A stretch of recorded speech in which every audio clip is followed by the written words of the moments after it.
Hello students, आज की इस वीडियो में हम डिस्कस करेंगे chapter 4 class 10th mathematics quadratic equation. Quadratic equation जो है आपका चैप्टर है उसकी वेटेज है 10 मार्क्स। इसमें हम डिस्कस करेंगे कुछ इंपॉर्टेंट क्वेश्चन जो एग्ज़ाम में आ सकते हैं। उससे पहले हम बात कर लें चैप्टर 4 में आपका completing the square method and situational problem based on equation reducible to quadratic equation. ये आपके सिलेबस में नहीं है, तो हम चैप्टर की ओर आते हैं। सबसे पहले आपको इस चैप्टर में मेन क्या है, द्विघात समीकरण। द्विघात समीकरण मतलब क्वाड्रेटिक इक्वेशन होती क्या है।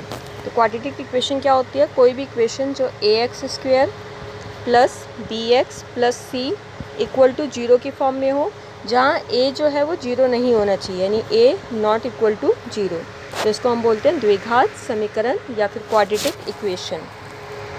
अब घात के आधार पर हम इनकी पावर के अकॉर्डिंग कोई भी समीकरण है, अगर मान लो 8x जमा 1 है, यहाँ x की घात कितनी है 1, तो उसको हम बोलते हैं रैखिक समीकरण यानी लीनियर इक्वेशन। उस केस में आप उसको रैखिक समीकरण बोलेंगे। अगर इसकी घात 2 दे रखी है, जैसे कि सेकेंड इक्वेशन की बात करें 4x स्क्वायर जमा 3x माइनस 5 इक्वल टू 0, तो ये क्या होगा, यहाँ पर घात कितनी है 2, तो इसको बोलते हैं द्विघात समीकरण। तो द्विघात समीकरण मतलब इसकी घात कितनी है 2, जिसको हम क्वाड्रेटिक इक्वेशन बोलते हैं। और अगर इसकी घात 3 होगी तो इसको बोलेंगे त्रिघातीय समीकरण। तो आपको ये तीनों पता होने चाहिए।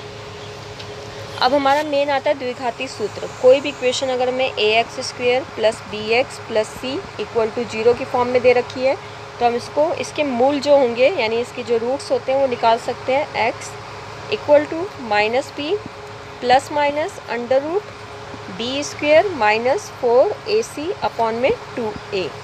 इस तरह से आप इसके रूट्स निकाल सकते हो, जिसको हम यहाँ पर d जो होता है d equal to b square minus 4ac, इसको डिस्क्रिमिनेंट बोलते हैं और हिंदी में क्या बोलते हैं, विविक्त कर। तो आपको ये पता होना चाहिए, विविक्त कर बोलते हैं। अब d के अकॉर्डिंग अगर d मान लो हमारा 0 से बड़ा आता है, यानी प्लस में आंसर आ रहा है d की वैल्यू, तो उस केस में जो हमारे रूट्स होंगे वो कैसे होंगे, टू डिस्टिंक्ट रियल रूट्स, यानी जो दो मूल होंगे वो भिन्न होंगे और वास्तविक होंगे। तो आप उसमें आंसर लिखेंगे दो भिन्न वास्तविक मूल। जब भी आपसे मूलों की प्रकृति या फिर नेचर ऑफ रूट्स पूछा जाए तो वहाँ पर आपको डी निकालना होता है। नेक्स्ट, अगर मान लो डी की वैल्यू 0 आती है तो उस केस में आपके क्या होंगे, दो बराबर मूल यानी 2 इक्वल रूट्स।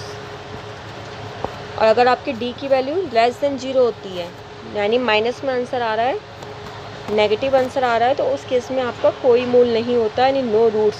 तो उस केस में आप उसको आगे सॉल्व भी नहीं करते। अब जैसे उदाहरण की बात करें, पहला क्वेश्चन जो आपसे पूछा जा सकता है एग्जाम में वो इस टाइप का हो सकता है कि आपको कोई भी समीकरण दे दिया और आपको बोला जाए मूल इसके द्विघात समीकरण के मूल द्विघाती सूत्र को उपयोग करके निकाले। तो द्विघाती सूत्र भी बताया ये होता है, तो इसको यूज़ करके सबसे पहले आप यहाँ ए बी सी की वैल्यू डालेंगे। ए क्या है यहाँ पर 3, बी की वैल्यू -5 और सी की वैल्यू 2।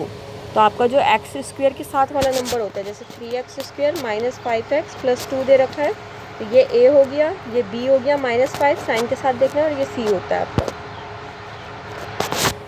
तो यहाँ पर हमने d निकाला। d अगर हम देखें तो यहाँ पर d कितना आया 1 आने के बाद हमने देखा जो d है वो 1 है यानी ग्रेटर देन 0 प्लस में आ रहा है। तो इस केस में आपके मूल कैसे होंगे, दो भिन्न वास्तविक मूल। देन आप x का फॉर्मूला लगाएंगे, यहाँ x का फॉर्मूला लगाया, वैल्यू पुट करिए, आंसर आ जाएगा। तो ये आपका पहला क्वेश्चन है जहाँ पर आपको मूल पूछे जा सकते हैं, तो आप द्विघाती सूत्र या क्वाड्रेटिक फॉर्मूला यूज़ करके इसको निकाल सकते हैं। नेक्स्ट टाइप ऑफ क्वेश्चन जो एग्जाम में पूछा जा सकता है चैप्टर से वो है कि इनकी मूलों की प्रकृति बताओ और विविक्त कर। विविक्त कर मतलब डिस्क्रिमिनेंट निकालना है आपको। तो इक्वेशन दे दी हमें 2x square minus 3x plus 5। अब यहाँ a की वैल्यू कितनी हो जाएगी 2, b की वैल्यू -3 एंड c की वैल्यू 5। तो आप d निकालेंगे। d निकालने के बाद हम देख रहे हैं -31 आ रहा है।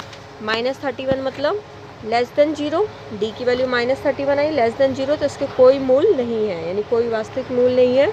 तो आप इंग्लिश में अगर करते हो तो नो रियल रूट्स, आप वहाँ लिखेंगे no real roots. Third question इसी टाइप में जो पूछा जा सकता है कि आपको एक समीकरण दे दिया 2x square plus kx plus 3 equal to 0, और आपको बोला गया है कि इसके 2 बराबर मोल है, यानी 2 इक्वल रूट्स हैं। तो ए की वैल्यू कितनी हो गई 2, बी की वैल्यू k और c की वैल्यू 3। सबसे पहले आपको ए बी सी की वैल्यू जरूर लिखनी है। देन हम डिस्क्रिमिनेंट निकालेंगे b² माइनस 4ac, और क्योंकि हमें यहाँ दे रखा है 2 बराबर मूल है तो ये किसके बराबर हो जाएगा 0 के। तो b की वैल्यू डालेंगे k² minus 4 2 into 3 equal to 0, k² minus 24 equal to 0। तो इसको सॉल्व करेंगे, k² इक्वल टू 24, तो k की वैल्यू क्या आ जाएगी प्लस माइनस रूट 24। तो यहाँ पर जब भी आप स्क्वायर से रूट हटाएंगे तो वहाँ पर आप प्लस माइनस जरूर लगाइएगा। नेक्स्ट क्वेश्चन नंबर 4 जो आपको पूछा जा सकता है, कोई भी आपको समीकरण दे दिया और आपसे बोलेंगे कि ये बताइए क्या ये द्विघात समीकरण है या नहीं है। तो अगर हम समीकरण की बात करें x माइनस 2² प्लस 1 बराबर में 2x माइनस 3, तो इसको सॉल्व कर सकते हैं। x² plus 4 minus 4x plus 1। तो पहले वाले में हमने देखा, हमने फॉर्मूला लगाया ए माइनस बी का होल स्क्वायर, तो a² plus b² minus 2ab वाला फॉर्मूला लगाया, plus 1 equal to 2x minus 3। Then आप x² माइनस 4x प्लस 4 और प्लस 1 5 हो जाएगा, तो प्लस 5, और ये प्लस में थे इधर आकर माइनस में, माइनस 2x प्लस 3। तो इसको सिंप्लीफाई करेंगे, x² माइनस माइनस प्लस 4 और 2 6x, ये जगह x² minus 6x plus 8 equal to 0।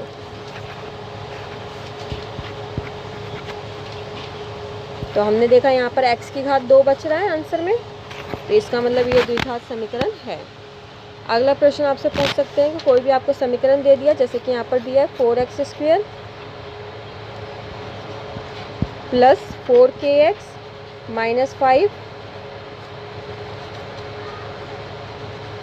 Equal to 0, और आपको बोला गया है कि k का मान 1/2 है।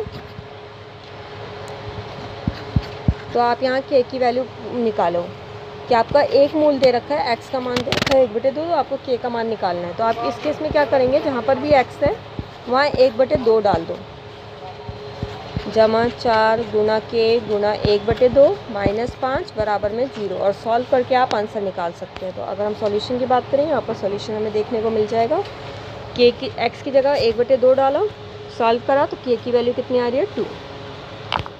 ये कुछ प्रैक्टिस क्वेश्चन है इस चैप्टर के जो आप मेन है, इंपॉर्टेंट है, आप एग्जाम के पर्पज से इन्हें तैयार कर सकते हैं। तो पहला क्वेश्चन में आपको सिर्फ बोला गया मोल निकालो, यानी रूट्स फाइंड आउट करने हैं डिस्क्रिमिनेंट क्वाड्रेटिक फॉर्मूला से। तो द्विघात सूत्र से आप इसके हल निकाल सकते हैं। पहला समीकरण दिया 2x² माइनस 5x प्लस 3, तो इसको सॉल्व कर रखा है, आप देख सकते हैं। सबसे पहले हमने a की वैल्यू लिखी b माइनस 5 c 3, d निकाला, d क्या होता है b² माइनस 4ac, वो आ गया 1, वो 0 से बड़ा है, इसका मतलब 2 भिन्न वास्तविक मूल होंगे, 2 distinct real roots. Then x का फॉर्मूला लगाएंगे, यहाँ वैल्यू पुट करी, माइनस माइनस प्लस, तो ये हो जाएगा 5 प्लस माइनस 1 का रूट लिया 1, सिंप्लीफाई करा तो हमारे दो आंसर आ जाएंगे, x equal to 3/2 and x equal to 1। इसी के सेकेंड पार्ट में हमें दिया है, अगर सेकेंड पार्ट की बात करें x² प्लस 2x माइनस 143, तो उसको भी सिंप्लीफाई कर रखा है, आप देख सकते हैं। सबसे पहले आपको क्या ध्यान रखना है, इसमें a b c की वैल्यू जरूर लिखनी है, देन d का फॉर्मूला लगाकर d निकालना है, और ये बताना है कि वो किस तरह के मूल हैं। उसके बाद आप उस x का फॉर्मूला लगाएंगे। तो आप सेकंड क्वेश्चन भी देख सकते हैं, यहाँ पर सॉल्व कर रखा है। सिमिलरली थर्ड पार्ट का सॉल्यूशन देख सकते हैं। थर्ड पार्ट में भी a b c की वैल्यू डालकर d निकाला, d 49 आया है, प्लस में है तो इसके 2 भिन्न मूल होंगे। देन आप x की वैल्यू ज्ञात कर सकते हैं, x का फॉर्मूला लिखकर, फॉर्मूले से सॉल्व करा तो हमारी x की वैल्यू आ गई 5 एंड x की वैल्यू -2। नेक्स्ट फोर्थ पार्ट में भी सेम ऐसे ही करना है, a की वैल्यू 6, b की वैल्यू -1, c की वैल्यू 2, d निकाल लिया, 49 आ रहा है, सिंप्लीफाई करा तो x की वैल्यू 2/3 और x की वैल्यू -12। देन आते हैं क्वेश्चन नंबर 2 पे। क्वेश्चन नंबर 2 में हमें क्या बोला गया है, द्विघात समीकरण। एक समीकरण दे रखा है जिसमें k का ऐसा मान ज्ञात करना है जिसके 2 बराबर मूल हो। तो इसमें भी आपको बराबर मूल जहाँ बात करेंगे d निकालना है, विविक्त का निकालना है। तो सबसे पहले हमने a b c की वैल्यू लिखी, 2 बराबर मूल है तो d 0 होगा, वहाँ वैल्यू पुट करी, d की वैल्यू -k² -4 × 1 × 4, सिंप्लीफाई करा तो k की वैल्यू आ गई +-4। ये आपके 2 नंबर में पूछे जा सकते हैं ये क्वेश्चन। नेक्स्ट आते हैं क्वेश्चन नंबर 3 पे। द्विघात समीकरण में के का ऐसा मान ज्ञात करना है जिसमें दोनों वास्तविक मूल हैं, यानी हमारा डी जो है उस केस में 0 से बड़ा है। तो थर्ड क्वेश्चन की अगर बात करें, डी जो है वो 0 से बड़ा है, तो उस केस में ए बी सी की वैल्यू लिखी, वैल्यू पुट करी, यहाँ पर 9 - 8 के आएगा। जब -8 किया उधर जाकर +8 के हो गया, 8 मल्टीप्लाई में था, इधर आकर डिवाइड कर दिया। तो ये आपका थर्ड क्वेश्चन का आंसर है। फोर्थ क्वेश्चन में क्या दिया आपको कि एक समीकरण दिया है जिसमें बोला कि इसका एक मूल 1 है, तो यानी x की जगह 1 पुट कर दो, सॉल्व करो और a की वैल्यू आ जाएगी -5। फिफ्थ क्वेश्चन में आपको बताना है क्या ये समीकरण है या नहीं है। तो इसके लिए आपको सिंप्लीफाई करके ब्रैकेट ओपन करा, ब्रैकेट ओपन करने के बाद सबको एक साइड लाए, एक साइड लाने के बाद जो कैंसिल हो रहा है कैंसिल करा और सिंप्लीफाई करा। तो हमने देखा है x² + 7 = 0 बचा है, x की घात 2 है, तो ये द्विघात समीकरण है। तो ये थे आपके चैप्टर नंबर 4 के कुछ इंपॉर्टेंट क्वेश्चंस। इसी तरह से आप इसका सेकंड पार्ट भी देख सकते हैं। सेकंड पार्ट में भी बताना है क्या ये द्विघात समीकरण है या क्वाड्रेटिक इक्वेशन है या नहीं। तो आप इसको सिंप्लीफाई करके यहाँ पर दिया हुआ है, आप इसको देख सकते हैं और इस चैप्टर को आप एग्ज़ाम के पर्पज़ से अच्छे से प्रैक्टिस कर सकते हैं।